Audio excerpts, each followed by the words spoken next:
Late afternoon on Boxing Day, Prince Albert RCMP received a call about a man who had walked away from a care home about 10 kilometers away from the city. It was minus 35 that day. He was considered missing. It's been a cold few days for people in Melfort and surrounding areas after a gas line ruptured, leaving 4,500 customers without heat. Now Sask Energy is doing what they can to get the city warm again. If I was a good drawer, I can draw it on the board for you on the scene and all that. So definitely there's some worse calls that won't leave. In the 3 years of being a police officer, Constable Justin Peranto has seen things he can't forget. And every day he and his fellow officers put their lives on the line. As we went from a suspicious vehicle right to a potential weapons call. Part of the job involves processing traumatic experiences, and it takes its toll. According to Temaconter Memorial Trust, 8% of police officers are diagnosed with post-traumatic stress disorder. According to the founder of Temaconter, Vince Savoya, Saskatchewan is the most robust in the country when it comes to identifying mental health injuries, but says there are still obstacles people have to face when professional help is needed.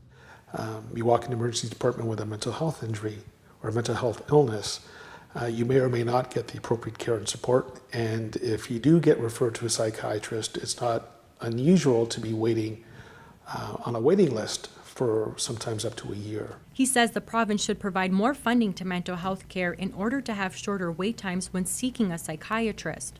As for Morrison, she says talking is a key factor of keeping her mind healthy, whether it be with coworkers or just going home after a long shift. Hey guys. And being with family.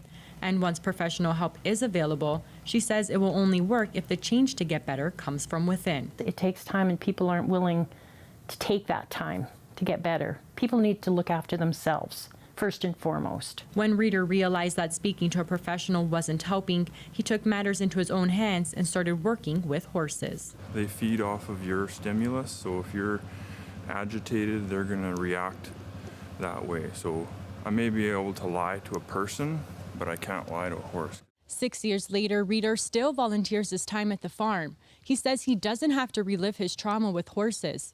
He says having PTSD was the hardest thing he ever had to overcome, that more education and awareness is needed around the mental illness in order for those struggling with it to get the right help right away.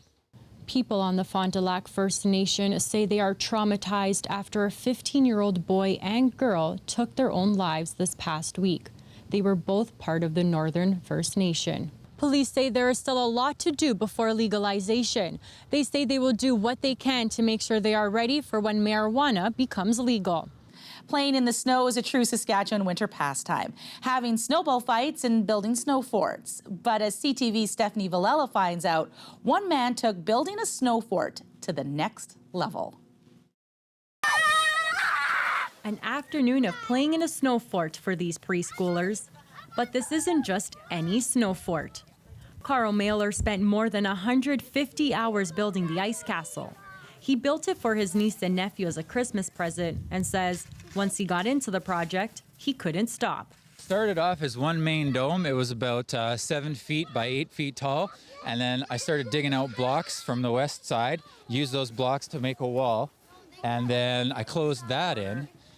And then I started putting frozen slush on top to reinforce it. And it got higher than I could reach, so I needed to build stairs. So I built the stairs, and then of course I need a slide to get down for fun. Hi!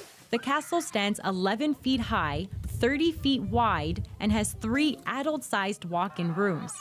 To spread the fun, Mailer decided to open the castle up to the public, serving people hot chocolate and treats. He calls it the Crooked River Snow Castle Cafe. I took a friend in, crawling, of course, and we sat there for an hour and a half and had coffee and gossip. Yes, we stayed an hour and a half. We left our men in the house. We just had a great time. But for these kids, it's more than just the hot chocolate that they like. To slide. Inside was the throne with the cushion. How about the little part where you can hang out? Mailer says he's had more than 150 people visit the castle. but says the end is near. Well, this might flood the basement. There's 105-gallon pails of water in this. No water in that one, really. That one can stay, Dad says, till it melts naturally. This one we're going to have to take the Kubota with the scoop in and just demolish it. Mailer says he's already planning next year's snow castle, but says it won't be as close to the house. He says it gives people another reason to go outside and enjoy the outdoors. Stephanie Villella, CTV News near Crooked River.